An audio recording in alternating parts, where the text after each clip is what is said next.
Hi అండి, నమస్తే. నేను మీ సునీత. ఈరోజైతే కోకోనట్ పాయసం చేస్తున్నానండి. ఒక పావు లీటరు అంటే 200 ml పడుతుంది. ఆ చెంబు వాటర్ పోసి ముందుగా కాగబెట్టుకోవాలి. అలాగే ఒక 100 గ్రాముల సబ్బియ్యం తీసుకున్నానండి. ఒక స్పూన్ నెయ్యి వేసి ముందుగా కలుపుకుంటే మనకి అడుగున కరుసుకోకుండా ఉంటాయన్నమాట, అడుగంటకుండా ఉంటాయి సబ్బియ్యం వచ్చేసి.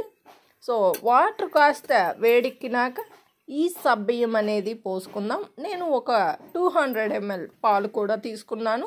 కొబ్బరి వచ్చేసి పచ్చి కొబ్బరిని మనం మిక్సీకి పెట్టుకోవాలండి. తురుముకుంటే ఏంటంటే కొంచెం పెద్ద ముక్కలు వస్తాయి కాబట్టి మనకి సన్నటి ముక్కలుగా కావాలి. అందుకని చెప్పేసి నేను పాలు ముందుగా కాసి పెట్టేసుకోవాలండి. ఇప్పుడు వాటరు అంటే నీళ్లు కాగినాయి కాబట్టి దానిలో సబ్బియ్యం వేసి కొంచెం ఉడకబెట్టేసుకుందామండి. అంటే టేస్ట్ మాత్రం చాలా చాలా బాగుంటుందండి.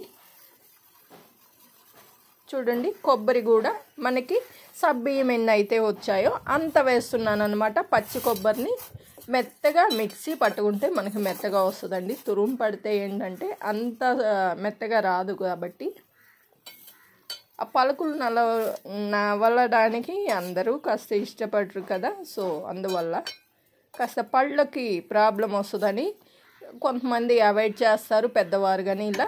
సో ఇలా మిక్సీకి వేసామంటే మాత్రం ఫుల్గా తింటారు.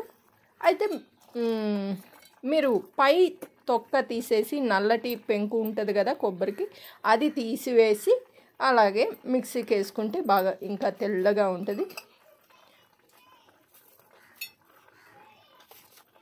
అలాగే 1 కప్పు బెల్లం తీసుకున్నాం. మనం సబ్బియ్యము కొబ్బరి ఎంత అయితే తీసుకున్నామో అంత కప్పు బెల్లం కూడా తీసుకున్నానండి. కొబ్బరి ఆల్రెడీ తియ్యగా ఉంటుంది కాబట్టి బెల్లం సేమ్ క్వాంటిటీ సరిపోతుందండి.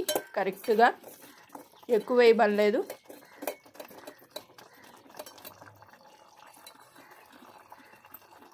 మనకి సబ్బియ్యం సగభాగం ఉడికాక కొబ్బరి కూడా కలుపుకోవాలి. ఇప్పుడు అవి రెండు ఉడికిన తర్వాత సబ్బియ్యం మనకి కంటెంటెన్సీ తెలుసు కాబట్టి మెత్తగా ఉడకనిచ్చి వాటిల్లో బెల్లం కూడా కలిపేసుకోవాలండి. డైరెక్ట్గా వేసుకోవచ్చు స్వచ్ఛమైన బెల్లం అయితే.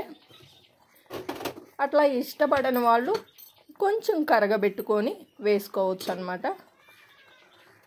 నేను కొంచెము పచ్చకర్పూరం వేస్తున్నానండి.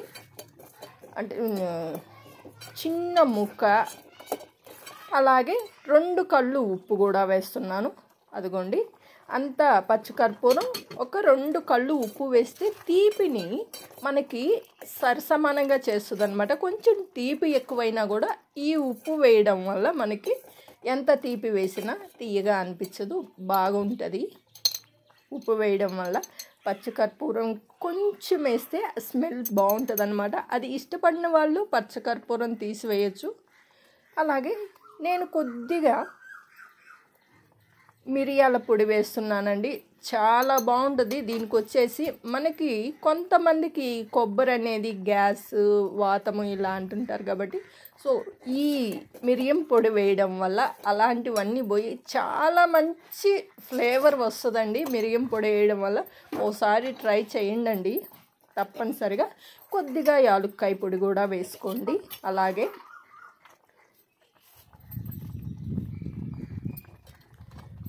లాస్ట్లో జీడిపప్పు వేసుకొని నేను ముందుగానే వేయించి పెట్టుకున్నానండి. అందువల్ల నేను డైరెక్ట్గా వేస్తున్నాను.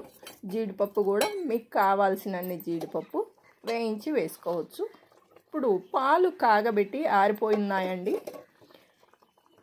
నేను ఒక గ్లాస్ 200 ml తీసుకున్నాను. వాటర్ ఎన్ని అయితే వేసానో నీళ్ళు, పాలు కూడా అన్నీ వేస్తున్నాను.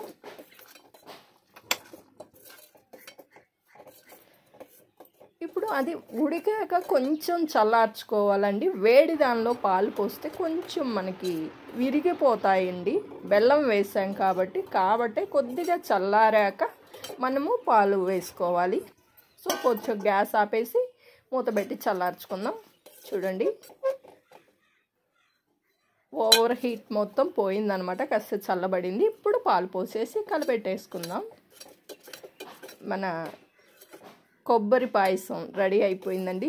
రుచి మాత్రం అద్భుతంగా ఉందండి. తప్పనిసరిగా తినండి.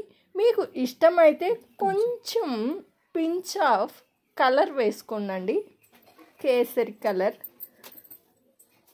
లేదంటే అవాయిడ్ చేసేయచ్చు. నేను కొంచెం వేసి కలుపుతున్నాను, అంటే చూడ్డానికి బాగుంటుందని చెప్పేసి. కొబ్బరి వేసాం కాబట్టి మనకు కొంచెము లైట్గా నల్లగా అంటే మరీ అంత నలుపు కాదండి, కలర్ కొద్దిగా చేంజ్గా ఉంటుంది. ఇది వేయడం వల్ల మంచి కంటికి ఇంపుగా కనిపిస్తుంది, తినడానికి కూడా చాలా బాగుంది. అసలు సూపర్ టేస్టీ అండి. ఎవరైనా ఫస్ట్ టైం చూస్తున్నట్టయితే ప్లీజ్ ఒక లైక్ చేయండి, సబ్స్క్రైబ్ చేసుకోండి, తప్పనిసరిగా మన ఛానల్ని ఫాలో అవ్వండి. ఇలాంటి మరెన్నో మంచి మంచి వీడియోస్ కోసం ప్లీజ్ సబ్స్క్రైబ్ చేసుకోండి, లైక్ చేయండి, షేర్ చేయండి. ఎలా ఉంది ఏంటనేది కామెంట్ రూపంలో తెలియచేయండి. Thank you so much for watching.